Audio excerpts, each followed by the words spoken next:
کوئی نہیں ٹھہرا، سب چلے گئے۔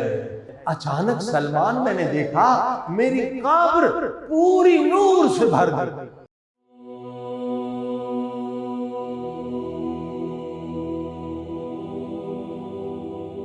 یہ کتاب ہے 3-4 جلدوں میں، موٹی کتاب، اس کا نام ہے مدینۃ المعاجز۔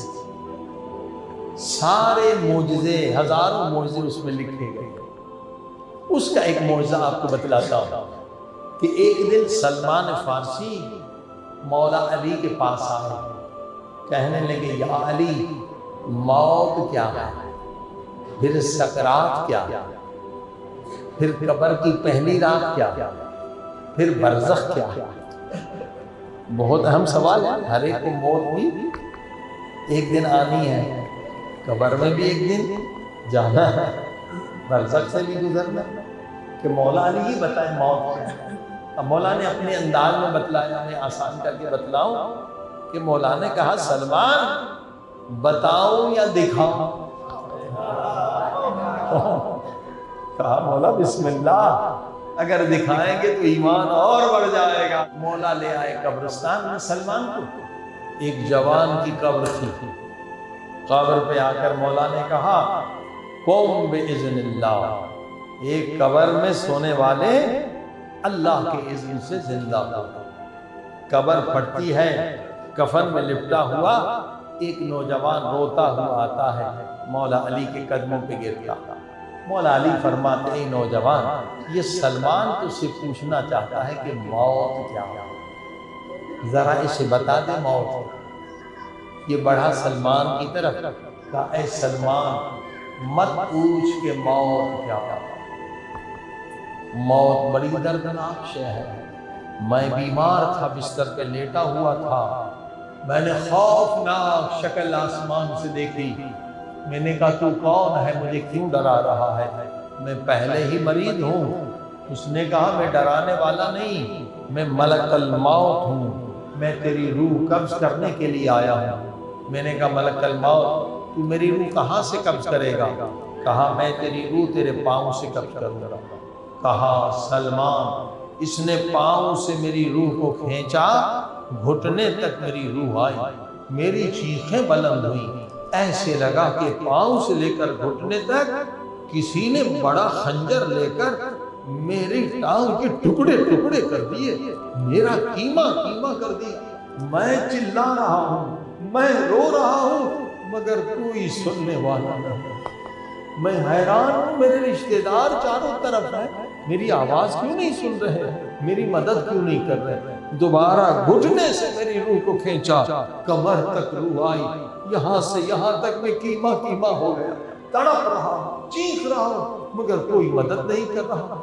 تیسری مرتبہ کمر سے لے کر اس نے گردن تک میری روح کو کھینچا، یہاں سارے نازک اعضاء ہیں، دل یہاں ہے، جگر یہاں، میں زیادہ تڑپا، میں زیادہ چیخا، میں کیما کیما ہو گیا، مگر میری کوئی مدد کرنے والا نہیں۔ آخری مرتبہ گردن سے جھٹکے سے میری روح کو نکالا، وہ درد آج تک باقی ہے۔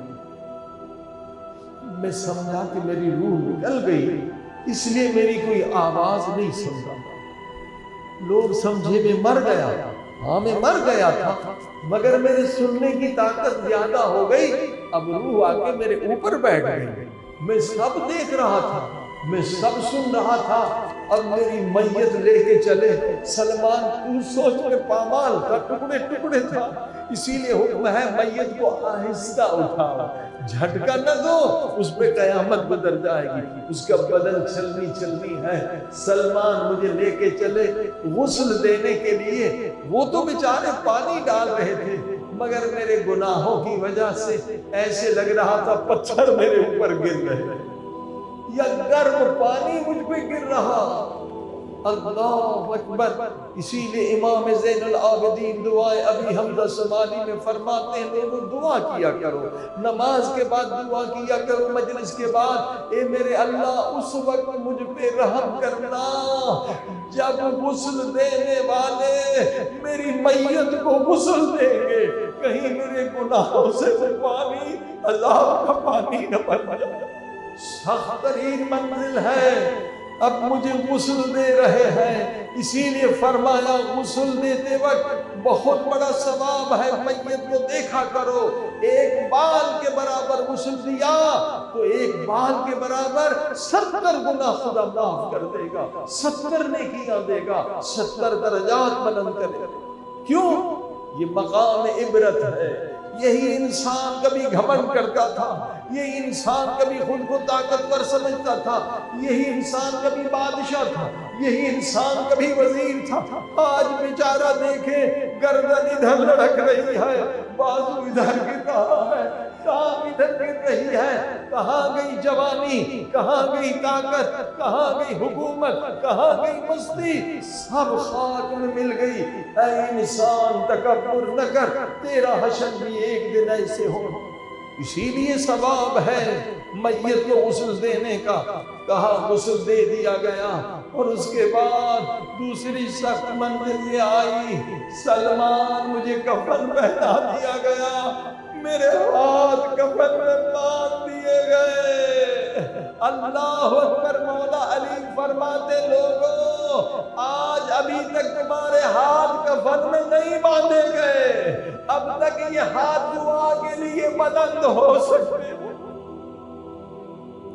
آج زبان تمہارے اختیار میں۔ مولا علی کہتے جتنی مرتبہ کہو تو یا غفار، اے خدا مجھے بخش، جتنی مرتبہ ہاتھ بلند کرو بلند کر سکتے ہو، مگر ایک دن آئے گا کہ ہاتھ کفن میں باندھ دیے جائیں گے۔ یہ زبان تمہارے اختیار میں نہیں ہوگی۔ آج جتنا رو اپنے گناہوں پہ رو سکتے ہو، پھر آنکھوں پہ رونے کا فائدہ نہیں۔ مولا فرماتے آج تم خوش نصیب ہو، تمہارے اعمال نامے کی کتاب کھلی ہوئی ہے، جتنے گناہوں کو مٹانا چاہو مٹا سکتے ہو، نیکیوں کو بڑھانا چاہو بڑھا سکتے ہو، مگر جب موت آئے گی تمہارے اعمال نامے کی کتاب بند ہو جائے گی، پھر خون کے آنسو بھی بہاؤ، گناہ نہیں مٹے گا، گناہ نہیں مٹے گا۔ کہا سلمان میرے ہاتھ کفن میں باندھ دیے گئے، اب زبان میرے اختیار میں نہیں۔ سب سے سخت منزل تیسری یہ تھی، جب میرا جنازہ میرے گھر سے نکالا گیا، میرے چھوٹے چھوٹے بچے بابا بابا کر کے میرے جنازے سے لپٹ گئے۔ میں سب کو دیکھ رہا ہوں، یہ آخری ملاقات ہے، خدا حافظ اماں ابا، خدا حافظ، پھر نہ مل سکے۔ اب جیسے جیسے میری میت قبرستان کی طرف جا رہی ہے، میرا دل ہل رہا ہے۔ اللہ اللہ، ہمیشہ کے لیے دنیا سے الگ، دوستوں سے الگ، رشتہ داروں سے الگ، بہن بھائیوں سے الگ۔ اسی لیے حکم ہے میت کو فوراً قبر میں نہ ڈالو، اس کا جگر پھٹ جائے گا۔ 3 مرتبہ زمین پہ رکھو، اسے تیار ہونے دو، وہاں بھیج رہے ہو جہاں کبھی نہیں گیا، کبھی نہیں۔ کہا سلمان اس کے بعد جو سخت ترین منزل تھی، جب مجھے قبر میں رکھا گیا، ایسے لگا آسمان سے آ کے زمین میں گرا ہوں، میرے بدن کے پرزے پرزے ہو گئے، بدن تو پہلے ہی چھلنی تھی۔ اب مٹی کے منوں کو میرے اوپر ڈالنا شروع کر دیا، میری اولاد میرے رشتے دار مٹی کے منوں کے نیچے ڈال دیا، مگر اوپر سے آوازیں آ رہی تھی، کچھ سہارا تھا کہ ابھی رشتے دار اوپر ہیں، میری اولاد اوپر رو رہی ہے۔ ادھر کسی نے میرے بیٹے سے کہا بیٹا رات ہو گئی گھر چلو، میں نیچے سے چیخاؤ میرے لال، بابا کو اکیلا نہ چھوڑ، میرا دل پھٹ رہا ہے، قبر وحشتناک ہے، قبر خوفناک ہے، تھوڑی دیر کوئی نہیں ٹھہرا، سب چلے گئے، سب چلے گئے، اولاد چلی گئی، رشتہ دار چلے گئے۔ تبھی نبی پاک فرماتے ہیں اور دنیا کے غافلو، قبر روزانہ تمہیں آواز دیتی ہے، اے روشنیوں میں رہنے والو، میرے پاس روشنی نہیں ہے، کسی یتیم کی مدد کر کے آنا، کسی غریب کو کھانا کھلا کے آنا، کسی بیوہ کی خبر لینا، کہ قبر میں کوئی چراغ تو جلے۔ پھر قبر آواز دیتی ہے، اے نرم بستر بستر پہ سونے والوں، میرے پاس بستر نہیں ہے، میرے پاس تکیہ نہیں ہے، کوئی نیک عمل کرنا، قبر میں بستر ملے گا۔ پھر قبر ندا دیتی ہے، اے دنیا کے غافلو، اگر تمہارے گھر میں ایک سانپ بچھو آ جائے تم نہیں سو سکتے جب تک کہ اسے مار نہ دو، میں قبر سانپوں بچھوؤں سے بھری ہوئی۔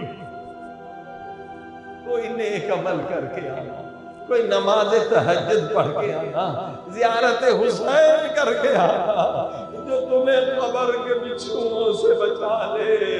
قبر کہتی ہے میں سانپوں بچھوؤں سے بھری، کہتا سب چلے گئے، سلمان۔ اب مولا علی سن رہے ہیں، یہ سلمان کو نہیں سنا رہے ہیں، یہ مولا علی قیامت تک آنے والے ہر مومن مسلمان کو سنا رہے ہیں۔ یہ سفر ہر ایک نے کرنا ہے، یہ حتمی سفر ہے، آخرت کا سفر ہے۔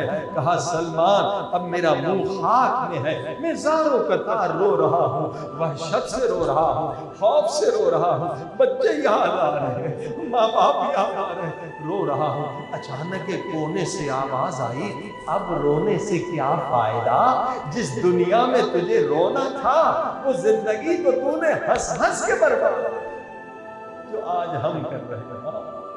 جس دنیا میں تجھے رونا تھا اپنے گناہوں پر، وہ زندگی تو فٹ بال دیکھنے میں، کرکٹ دیکھنے میں، فلمیں دیکھنے میں تو نے گزار دی، اب رونے سے کیا فائدہ۔ اے انسان غافل، میں نے کہا تم کون ہو، منکر نکیر ہو؟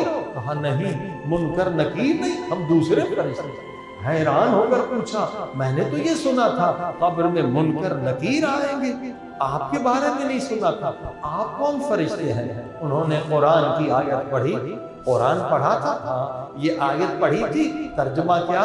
اللہ فرماتا ہے ہم گنہگار کے ہاتھ سے گناہ لکھوا کر اس کی گردن میں ڈال دیں گے۔ کہا ہم وہ فرشتے ہیں، تیرے ہاتھ سے گناہ لکھوائیں گے، تیری گردن میں ڈالیں گے، اٹھ کے بیٹھ۔ مجھے بٹھا دیا، میں نے کہا میں کیسے لکھوں گا، یہاں نہ کاغذ ہے نہ قلم۔ کہا یہ انگلی شہادت کی آج قلم ہے۔ کفن کو پھاڑ کے میرے سامنے رکھ دیا، کہا یہ کفن کاغذ کا ٹکڑا، اٹھ کے بیٹھ۔ اب یاد کر، تازہ بالغ بنا تھا جی، فلاں جگہ پر یہ آنکھ سے گناہ کیا تھا، جب گناہ یاد دلایا میری زمین نکل گئی، قیامت آ گئی، ارے میں نے اس گناہ کو کبھی یاد بھی نہیں کیا، یہ فرشتوں نے مجھے یاد دلا دیا، کاش دنیا میں یاد کرتا، روتا تو آج ذلیل نہ ہوتا۔ میں روتا گیا، گناہ لکھتا گیا، پھر دوسرا آنکھ کا گناہ، پھر تیسرا، جتنے آنکھوں سے میں نے غلط کام کیے تھے، حرام کے کام کیے تھے، کسی ناموس کو دیکھا، کسی کی بہن ماں کو دیکھا، جو بھی گناہ وہ لکھتا گیا۔ اب کہا زبان کے گناہ لکھے، تو نے فلاں کی غیبت کی تھی، فلاں مومن پہ تہمت لگائی تھی، فلاں شخص کو گالی دی تھی، اب لکھتا جاتا ہوں، خون کے آنسو روتا جاتا ہوں، مگر وہ رونا بیکار ہے۔ کاش میں ان گناہوں پہ توبہ کر کے آتا۔ تبھی مولا علی کہتے ہیں حاسبو قبل ان تحاسبو، مولا کہتے ہیں اپنے گناہوں کا حساب کر لو ورنہ وہ حساب بڑا سخت ہوگا۔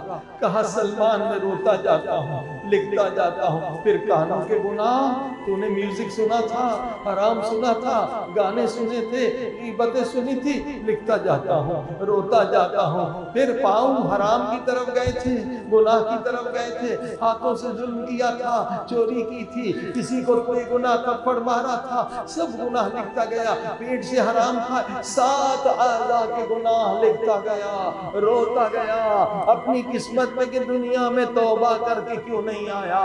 اے میرے اللہ اب میرا کیا حشر ہوگا، سارے گناہ مکمل ہو گئے۔ اب فرشتے نے فقط یہ کیا کہ وہ کپڑا میری گردن میں باندھ دیا، جیسے وہ کفن کا ٹکڑا باندھا ایسے لگا سلمان میری گردن میں پہاڑ آ گیا، میرا منہ جا کے زمین میں لگا۔ میں نے کہا فرشتوں یہ پہاڑ میری گردن سے نکال دو، میں پہلے عذاب میں ہوں، بچوں سے جدا ہو کر آیا ہوں، ماں باپ سے جدا، یہاں وحشت ہے، یہاں خوف ہے۔ فرشتوں نے کہا اے بدبخت، یہ تیرے گناہوں کا وزن ہے، یہ تیرے گناہوں کا وزن ہے۔ یہ تو نے دنیا میں کیے ہیں۔ اللہ اکبر۔ تبھی نبی پاک صلی اللہ علیہ وسلم فرماتے ہیں لوگوں لمبا سجدہ کیا کرو اور لمبے سجدے میں جا کے رویا کرو تاکہ تمہارے گناہوں پر، تمہارے پیٹھ پر جو گناہوں کا وزن ہے وہ ہلکا ہوگا۔ الحمدللہ یا مومنین نے مریضوں کی شفا کے لیے لمبے سجدے کیے ہیں، اس کا ویڈیو آپ ضرور دیکھ لیں۔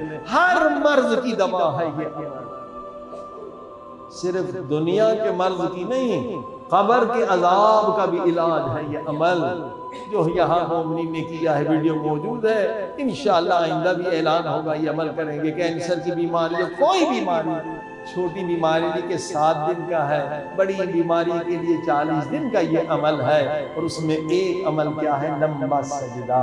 اور سجدے میں جا کے کیا ذکر کرنا ہے؟ لا الہ الا انت سبحانک، او میرے اللہ تیری ذات سبحان ہے، انی کنت من الظالمین، میں ظالم ہوں، میں گنہگار ہوں، وانت ارحم الراحمین، اور تو سب سے زیادہ رحم کرنے والا ہے۔ اگر مل کے کریں گے تو صرف 110 مرتبہ ذکر کرنا ہوتا ہے، اگر اکیلے کریں گے تو 400 مرتبہ ذکر کرنا ہوتا ہے۔ ہر بیماری کا یہ علاج ہے۔ امام کا نسخہ بھی اس میں شریک ہے کہ آپ ہر بیماری کو ختم کر سکتے ہیں۔ 45 سے زیادہ کینسر کے مریض الحمدللہ ٹھیک ہوئے ہیں اس نسخے سے۔ وہ کیا ہے؟ 100 مرتبہ صلوات، 70 مرتبہ سورہ الحمد، 70 مرتبہ 4 کل، 70 مرتبہ آیت الکرسی۔ مگر جب مل کے پڑھیں گے 140 کم سے کم مومنین اگر مل کے پڑھیں گے تو 10 مرتبہ پڑھیں تو کافی ہے، کیونکہ اجتماع کا یہ فائدہ ہے۔ ہر بیماری ختم ہوگی، صرف بیماری ختم نہیں ہوگی، قبر کے عذاب بھی ختم ہو جائیں گے، بچھو بھی ختم ہو جائیں گے، اندھیرا بھی ختم ہو جائے گا، پھر قیامت کے دن ذلیل ہونا نہیں پڑے گا۔ دنیا میں سجدے میں حساب کر لیں گے کہ جب تک ہم بالغ ہوئے اب تک کیا کیا گناہ کیے ہیں۔ اللہ کے رسول کا وعدہ ہے جس گناہ کو یاد کر کے ایک آنسو بہائے گا تو اس گناہ کی وجہ سے جو بیماری ہوئی ہے وہ بھی ختم ہو جائے گی، جو قبر میں بچھو بنا ہے وہ بھی ختم ہو جائے گا، جو قیامت میں جہنم کی آگ بنی ہے وہ بھی ختم ہو جائے گی۔ یہ ہے محاسبہ۔ پھر کہانی اور آگے سنیں، پھر کیا ہوا؟ کہتا ہے سلمان یہ چلے گئے فرشتے، اب میرا منہ خاک میں ہے، اب تو سر اٹھا بھی نہیں سکتا، پہاڑ میری گردن میں ہے۔ اچانک سلمان میں نے دیکھا میری قبر پوری نور سے بھر گئی۔ میں نے کہا یہ کیا ہوا؟ کیا قبر پھٹ گئی یا قیامت آ گئی؟ قبر میں تو اندھیرا ہی اندھیرا، پوری قبر نور سے بھر گئی، اور کسی نے پیار سے آ کے میرے سر پہ رکھا، ہاتھ رکھا، نور کا ہاتھ تھا، بڑی لذت ملی۔ یہ کون ہے مجھ پہ رحم کرنے والا؟ یہ کون ہے مجھ پہ کرم کرنے والا؟ جہاں ماں باپ کام نہ آئے، یہ کون ہستی ہے جس نے پیار سے میرے سر پہ ہاتھ رکھا ہے؟ آہستہ آہستہ میرے سر اٹھایا، میں تو سر نہیں اٹھا سکتا، پہاڑ میری گردن، میرا سر اٹھایا۔ جب اس نورانی وجود کو میں نے دیکھا نا، ساری تکلیفیں بھول گیا، بدن کا چھلنی ہونا بھول گیا، ہر عذاب بھول گیا۔ زندگی میں اتنا حسین، اتنا نورانی چہرہ میں سوچ بھی نہیں سکتا تھا کہ کسی انسان کا ایسا حسین چہرہ ہو سکتا ہے۔ میں نے کہا مجھ پہ احسان عظیم کرنے والے بتا تو کون ہے؟ اس نے کہا نہیں پہچانا؟ کہا میں نے نہیں پہچانا۔ کہا میں تیرے زندگی کی نماز ہوں،